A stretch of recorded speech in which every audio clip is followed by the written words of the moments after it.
નમસ્કાર, રાજનીતિ સંદેશ ન્યૂઝમાં આપનું સ્વાગત છે.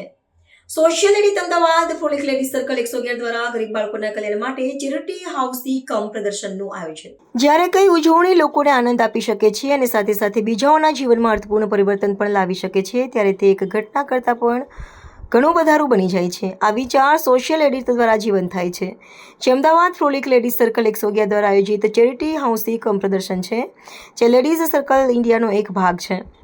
આ વર્ષે ચેરપર્સન બિનોલી કાપડિયાના નેતૃત્વમાં અમદાવાદ ફ્રોલિક લેડીઝ સર્કલ 111 અર્થપૂર્ણ અને ટકાઉ પહેલ દ્વારા સમુદાયની સેવા કરવા માટે પ્રતિબદ્ધ છે.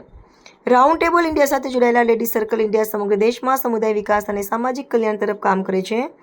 અમદાવાદ સર્કલ આ વિશાળ રાષ્ટ્રવ્યાપી ચળવળનો એક ભાગ છે. વર્ષોથી સંસ્થાએ શાળાઓ, વર્ગખંડો અને શૌચાલય બ્લોકના નિર્માણને ટેકો આપીને ખાસ કરીને ગ્રામીણ વિસ્તારોમાં વંચિત બાળકોના ભલા માટે કામ કર્યું છે. આ લાંબા ગાળાના પ્રોજેક્ટ સાથે સભ્યો વંચિત સમુદાયની જરૂરિયાતોને આધારે વિવિધ સામાજિક અને સમુદાય સેવા પ્રવૃત્તિઓ પણ કરે છે. સોશિયલ એડિટ અને સર્કલ માટે એક મહત્વપૂર્ણ ભંડોળ એકત્ર કરવાની પહેલ છે. આ કાર્યક્રમ દ્વારા કરવામાં આવેલા દરેક યોગદાન આખરે સમાજને પાછું જશે અને એકત્ર કરાયેલા ભંડોળનો ઉપયોગ ગરીબ બાળકોના કલ્યાણ અને સુધારણા માટે થશે. હાઉસી ટિકિટ હોય, પ્રદર્શન સ્ટોલ હોય કે અન્ય કોઈ યોગદાન હોય, દરેક ભાગીદારી વધુ સારા ભવિષ્યના નિર્માણ તરફ એક નાનું પણ અર્થપૂર્ણ પગલું ભરી રહે છે.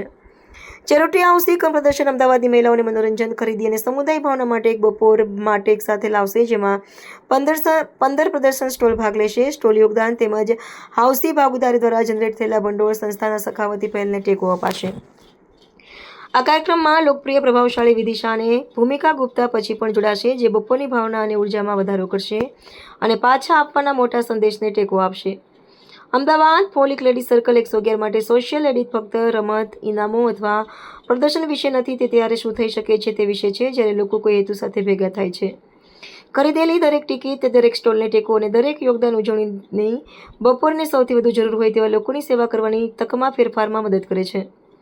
સર્કલ આશા રાખે છે કે સોશિયલ એડિટ વધુ લોકોને દાન આપવાની સંસ્કૃતિનો ભાગ બનવા માટે પ્રેરણા આપશે અને દરેકને યાદ અપાવશે કે ચેરિટી હંમેશા કંઈક મોટાથી શરૂ થવી જરૂર નથી. એક નાનું યોગદાન પણ જ્યારે સમુદાય દ્વારા ગુણાકાર કરવામાં આવે છે, ત્યારે તે કાયમી અસર કરી શકે છે.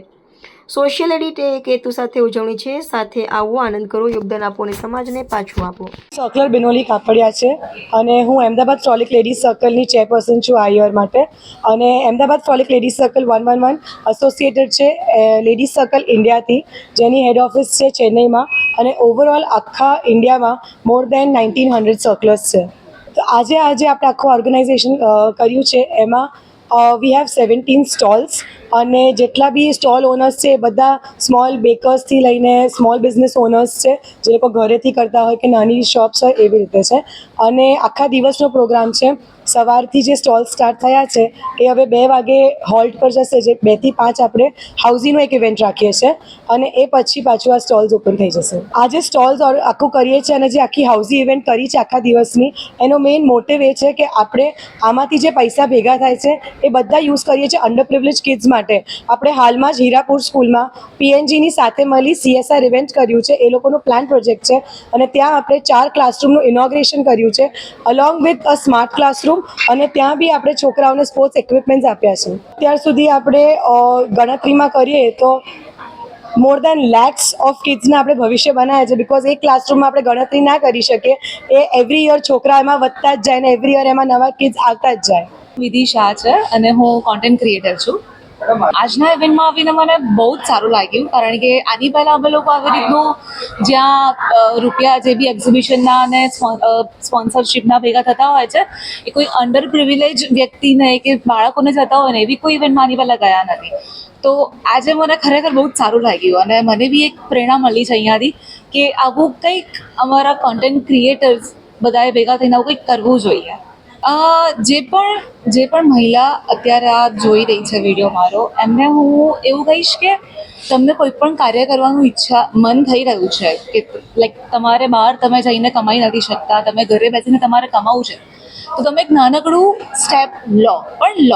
તમે 5,000 રૂપિયાથી શરૂ કરો. કોઈ બી પ્રોડક્ટ છે તમે બજારમાંથી લાવીને, હોલસેલ માર્કેટમાંથી લાવીને પછી એને વેચવાની શરૂઆત કરો, પણ કરો. અને એક નાનકડું એક નાનું પેજ બનાવવાનું હોય છે ઇન્સ્ટાગ્રામ પર, અને આજકાલ તો ઇન્સ્ટાગ્રામ થ્રુ ઘણી બધી વસ્તુ વેચાઈ રહી છે.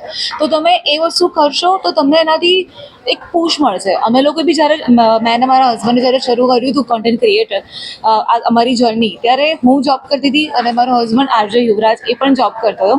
અમે લોકોએ 3 વર્ષ સુધી જોબ કરી કોન્ટેન્ટ ક્રિએશનની સાથે. એના પછી જઈને અમે લોકોએ જોબ મૂકી દીધી, અને કારણ કે અહીંયા આગળ અમારો ગ્રાફ બહુ જ સારો જઈ રહ્યો હતો. તો કોઈ પણ વસ્તુની શરૂઆત કરવા માટે તમારે એક સ્ટેપ લેવું પડશે, અને કંઈ ના કરો એના કરતાં 1% બી ઘણું સારું છે.